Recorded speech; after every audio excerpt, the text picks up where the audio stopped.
గ్రంథముల నుండి మీ పేరు కొట్టివేసేటువంటి ప్రమాదం ఉంది. బాప్తిజమం ఇచ్చేటప్పుడు ఏం చెప్తున్నాం? మీ పేరు జీవ గ్రంథములో వ్రాయబడిందని చెప్తున్నాం. కానీ పేతురు ఏమంటున్నాడు? జీవ గ్రంథముల నుండి పేరు కొట్టివేసేటువంటి పరిస్థితి ఉందేమో, జాగ్రత్తగా నువ్వు మసలుకో, జాగ్రత్తగా దేవునికి లోబడి ఉండు అని మాట్లాడుతున్నాడు. జీవ గ్రంథంలో పేరు కొట్టేస్తే ఇంకెందుకంటే బతుకసలో.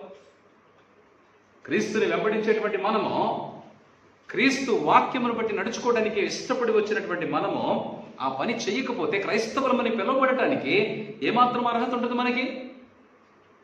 లోకములో ఉన్నటువంటి వ్యక్తులు క్రైస్తవులను చూసి బహుశా నవ్వుకుంటున్నారేమో, అపహాస్యం చేసుకుంటున్నారేమో, చేసుకోనివ్వండి. కానీ నువ్వు క్రైస్తవురాలివి, క్రైస్తవుడివని నీవెప్పుడైతే గుర్తింపబడుతున్నావో అదే నీకు ఆశీర్వాదం. నీ మాటను బట్టి, నీ ప్రార్థనను బట్టి, నీ స్తుతులను బట్టి దేవునికి సంతోషము కలగాలి. నీవు నిత్యము దేవునికి చేసేటువంటి ధూపారాధన ఏదైతే స్తుతి యాగముగా ఉన్నదో ఆ యాగమును బట్టి దేవునికి నువ్వు నమ్మకాన్ని కలిగించాలి.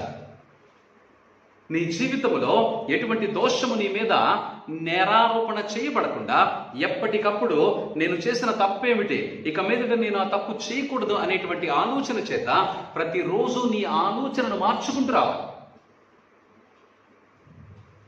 దేవుడు తన దేశములో నమ్మకస్తులకి మాత్రమే స్థానం ఇస్తానన్నాడు.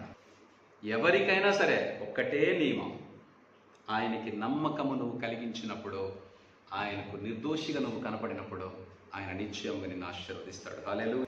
నీవు దేవుని ఆజ్ఞకు లోబడితే నువ్వు ఖచ్చితంగా నిత్య రాజ్యంలో ఉంటావు. నీవు దేవుని ఆజ్ఞను మాత్రమే అనుసరించి నడుచుకోగలిగితే దేవుడు సంవత్సరము మొదలుకొని సంవత్సరాంతము వరకు నీకు కావలసినటువంటి అవసరాలన్నీ తీరుస్తాడు. హల్లెలూయా. నీ దేవుడు నీకు దీర్ఘాయుష్నిస్తానంటే దీర్ఘాయుష్లో నిన్ను పేదవాడిగానో నిన్ను దరిద్రునిగానో ఉంచడానికి కాదు, ఆ దీర్ఘాయుష్కి తగిన చాలినటువంటి సమస్త అవసరతలను ఆయన నీకు సమకూర్చేటువంటి దేవుడు అయినాడు. అందుకు నీ దేవుని ఆజ్ఞను, నీ దేవుడిని కట్టడను నువ్వు అనుసరించి నడుచుకునేటువంటి వ్యక్తిగా ఉండాలి. సంఘములోని ప్రతి బిడ్డ ఇక్కడ పవిత్రమైనటువంటి హృదయాన్ని కలిగి ఉంటేనే ఈ సంఘమంతా దేవుని వద్దకు ఎత్తబడుతుంది. సంఘములో ప్రతి వ్యక్తి యొక్క హృదయము దేవుని వాక్యము చేత పవిత్రపరచబడుతూనే ఉండాలి.